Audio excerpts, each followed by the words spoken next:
Hello दोस्तों, property लेन then .com channel पे आपका स्वागत है। आज का वीडियो बहुत खास होने वाला है। आपको वीडियो लास्ट तक देखना है। इसमें बहुत सारे आपको इंटरेस्टिंग पॉइंट्स देखने को मिलेंगे और जानने को मिलेंगे। आज बात करेंगे हम दीनदयाल जन आवास योजना के बारे में।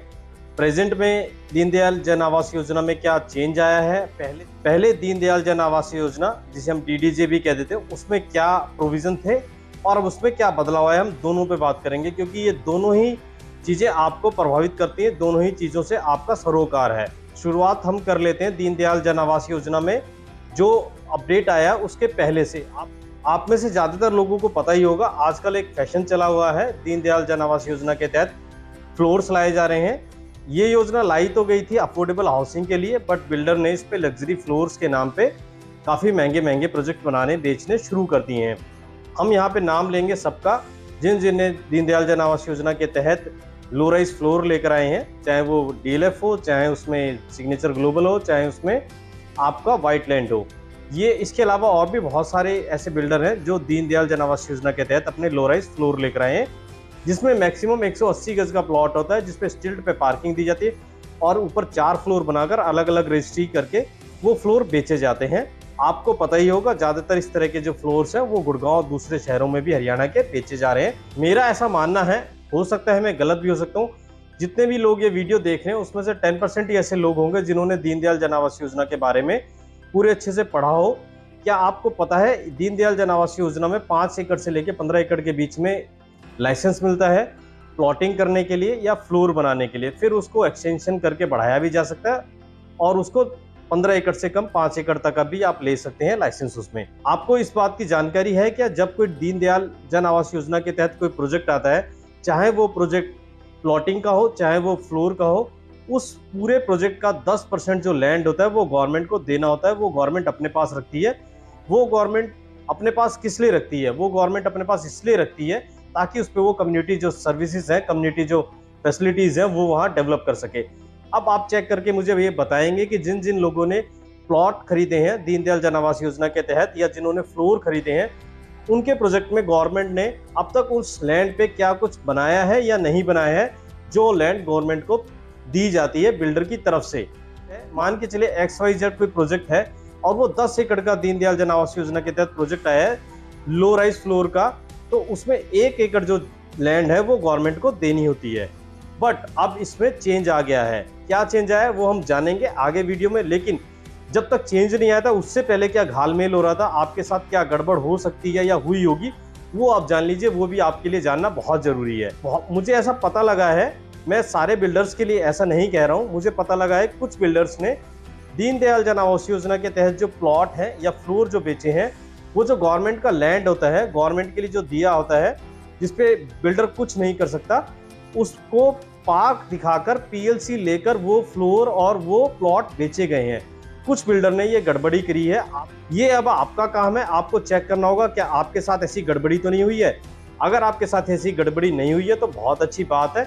मैं अभी भी कह रहा हूँ, ऐसा इक्का दुक्का बिल्डर है जिन्होंने इस तरह की गड़बड़ की है, वरना बहुत अच्छा काम करने वाले बिल्डर भी हैं जो साफ साफ बता देते हैं ये वो लैंड है जो गवर्नमेंट को दी जाती है, गवर्नमेंट इस पे अपना कुछ कम्युनिटी लेवल का यहाँ पे डेवलप करती है। आपको इस वीडियो में कमेंट करके भी बताना है कि आपने किस दीनदयाल जन आवास योजना के तहत फ्लोर खरीदा है या प्लॉट खरीदा था और उस प्रोजेक्ट में गवर्नमेंट के लिए जो लैंड अलॉट की गई थी, गवर्नमेंट को जो लैंड बिल्डर की तरफ से दी गई थी, उस पर गवर्नमेंट ने अभी तक कुछ किया है या नहीं किया है। मेरी जानकारी के अनुसार गवर्नमेंट ने अभी तक किसी भी प्रोजेक्ट में जो उसको लैंड दी गई है बिल्डर की तरफ से कम्युनिटी लेवल की सर्विस डेवलप करने के लिए, किसी पे कोई काम नहीं किया है। मुझे ऐसा लगता है गवर्नमेंट को पता था कि वो सारे प्रोजेक्ट्स में 10% जो लैंड उनको दी जा रही है उस पर कुछ डेवलप नहीं कर पाएंगे, क्योंकि एक एक शहर में कम से कम 50-50 ऐसे प्रोजेक्ट आ रहे हैं। तो उन 50-50 प्रोजेक्ट पे गवर्नमेंट क्या करेगी, गवर्नमेंट को खुद ही नहीं पता कि उस पर क्या करेगी। तो गवर्नमेंट ने एक बीच का रास्ता निकाला है। इस बीच के रास्ते से आपका भी फायदा होने वाला है, बिल्डर का भी फायदा होने वाला है और गवर्नमेंट का भी फायदा होने वाला है। क्या अपडेट आया है वो सबसे पहले जान लीजिए, और वो जो अपडेट का नोटिफिकेशन है वो भी मैं आपको दे दूंगा। पहले आप ये जान लीजिए वो चेंज क्या है। दोस्तों, चेंज ये आया है, अब तक जो लैंड गवर्नमेंट को दी जाती थी किसी भी दीनदयाल जन आवास योजना का जो प्रोजेक्ट है, उसमें जो 10% लैंड गवर्नमेंट को दी जाती थी कम्युनिटी लेवल की सर्विस डेवलप करने के लिए, गवर्नमेंट ने अब ये चेंज कर दिया है कि अगर बिल्डर चाहे तो उस लैंड पर जो अब तक गवर्नमेंट को दी जाती थी उस पर कम्युनिटी लेवल का कुछ डेवलप कर सकता है। लेकिन क्या डेवलप करना है इसके लिए उसे जो है टाउन कंट्री प्लानिंग डिपार्टमेंट से परमिशन लेनी होगी, और town and country planning department ये देखेगा जिस सेक्टर में, जिस एरिया में वो प्रोजेक्ट है वहां पर किस तरह की कम्युनिटी लेवल की सर्विस की जरूरत है, वो उसके अकॉर्डिंग ही वहां पर कुछ कम्युनिटी लेवल की जो सर्विसेज है, ये पोस्ट ऑफिस हो सकता है, ये मिल्क बूथ हो सकता है, पुलिस चेक पोस्ट हो सकता है, ये कुछ भी हो सकता है, ये कम्युनिटी लेवल की कुछ भी सर्विस हो सकती है, कम्युनिटी हॉल भी हो सकता है, क्लब हाउस भी हो सकता है, वो डेवलप किया जा सकेगा, पहली चीज। दूसरा जो सबसे इंपॉर्टेंट चीज है जिसका आपको ध्यान रखना है, बिल्डर इस लैंड पर जो अब तक गवर्नमेंट को दी जाती थी कुछ भी डेवलप करे, उसके लिए उस प्रोजेक्ट से जो जुड़े हुए लोग हैं, जिन लोगों ने उसमें प्रॉपर्टी खरीदी है, उनसे किसी तरह की कोई फीस चार्ज नहीं कर सकता। कि आपको जो सबसे इंपॉर्टेंट चीज ध्यान में रखनी है वो ये है कि जो लैंड अब तक गवर्नमेंट को दी जाती थी, बिल्डर उस पर कुछ डेवलप करता है तो डेवलप करने का जो कॉस्ट है वो आप लोगों से नहीं चार्ज कर सकता।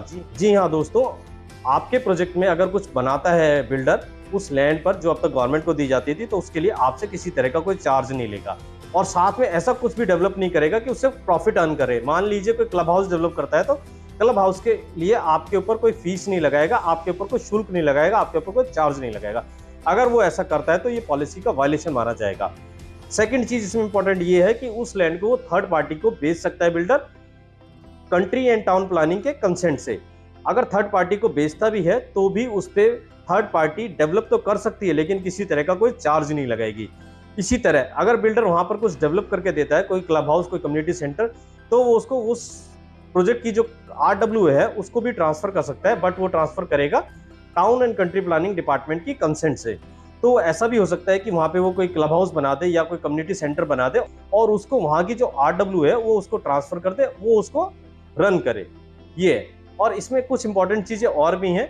एक और बहुत अच्छा प्रोविजन किया गया है, इसमें बिल्डर बच के नहीं जा सकता, उसको पहले डेवलप करना पड़ेगा उस एरिया को, उसके बाद ही वो ओसी के लिए अप्लाई करेगा। ओसी अप्लाई करने के लिए उसे जो गवर्नमेंट को अब तक लैंड देता था उस लैंड पे खुद से कुछ डेवलप करना पड़ेगा, थर्ड पार्टी के द्वारा या थर्ड पार्टी के द्वारा कुछ डेवलप करवाना पड़ेगा, उसके बाद ही वो ओसी के लिए अप्लाई कर सकेगा।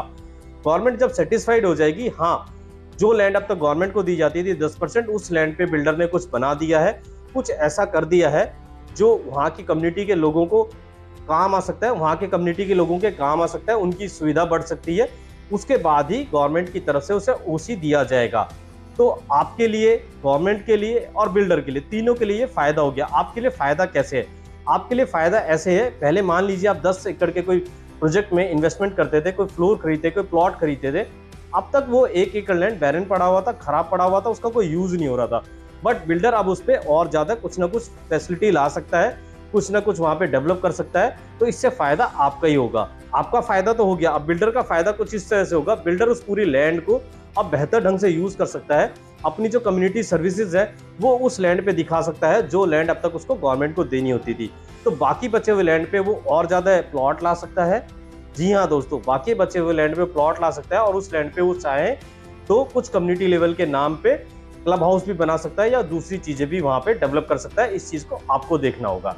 तीसरा इसमें फायदा गवर्नमेंट का ये हुआ है कि जैसा मैंने आपको बताया, हर शहर में 50 इस तरह के दीनदयाल जन आवास योजना के जो प्रोजेक्ट आ गए हैं, उन हर प्रोजेक्ट में गवर्नमेंट के बस की नहीं है, उस हर प्रोजेक्ट में गवर्नमेंट के लिए इतना मादा नहीं है, गवर्नमेंट के इतना मैन पावर नहीं है हम कह सकते हैं, या गवर्नमेंट के पास ऐसी कोई पॉलिसी नहीं है कि उन सब प्रोजेक्ट में गवर्नमेंट घुस के वो जो लैंड गवर्नमेंट को दी जाती थी उस पर कुछ ना कुछ कम्युनिटी लेवल का डेवलप करे। इसलिए गवर्नमेंट ने भी अपना पीछा छुड़ाने के लिए एस्केप रूट ढूंढा और इसका बीच का रास्ता निकाला, और दीनदयाल जन आवास योजना में ये वो चेंज लेकर आए हैं, और इस चेंज से उनका भी फायदा हो गया, उनको भी अब बचने का रास्ता मिल गया, उनको कुछ डेवलप नहीं करना गवर्नमेंट को, बिल्डर अब उस पर कुछ भी डेवलप कर लेगा कम्युनिटी लेवल का, और बाकी बचे लैंड पे शायद, मैं शायद कह रहा हूँ, कंफर्म नहीं हूँ, शायद और ज्यादा प्लॉट ले आए या प्लॉट ना भी लेके आए, बट उस लैंड को और बेहतर ढंग से यूज कर सके। आपका फायदा ये हो गया कि आपको उस पूरे प्रोजेक्ट में और ज्यादा लैंड ऐसा मिल जाएगा जहां पर कम्युनिटी लेवल की जो सर्विसेज है वो डेवलप होंगी, और तो इस तरह के नोटिफिकेशन से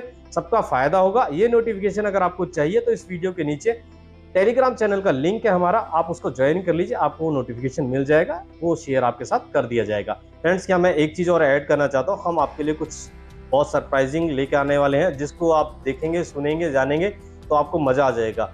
आपने करीब 10,000 से ज़्यादा लोगों ने हमारे पर भरोसा जताया है, हमारे सब्सक्राइबर 10,000 से ज़्यादा हो गए हैं, तो अब हमारी भी जिम्मेदारी बनती है हम आपके दिए हुए दायित्व को निभाएं अच्छे से, और आपके लिए कुछ ऐसा लेकर आएँ जिससे आपको ऐसा लगे कि हाँ, हमारे साथ जुड़ने का आपको फ़ायदा हुआ है। हम ऐसे ही एक प्रोजेक्ट लेकर आने वाले हैं। क्या होगा, आने वाले वीडियो में आपको उसको पता लग जाएगा। उसमें आपको कोई फ़ीस नहीं देनी है, कोई जॉइन नहीं करना है, कोई मेंबरशिप नहीं उसमें है, कोई किसी तरह का कोई मेंबरशिप चार्ज नहीं है, बस आपको उसको जॉइन करना है और उसका फ़ायदा उठाना है। पहली बार इस चैनल पे आए हैं तो इस चैनल को सब्सक्राइब करके ज़रूर जाएँ, क्योंकि जो आने वाले वीडियो हैं बहुत सरप्राइजिंग वीडियो होगा, उसका बहुत लोगों को फ़ायदा होगा। तो दोस्तों, मैं उम्मीद करता हूँ ये वीडियो भी आपको पसंद आया होगा। तो पसंद आया तो वीडियो को लाइक करें, चैनल को सब्सक्राइब करें। जाने से पहले हम फिर मिलेंगे एक नए वीडियो में नए टॉपिक के साथ। तब तक के लिए दोस्तों, गुड बाय।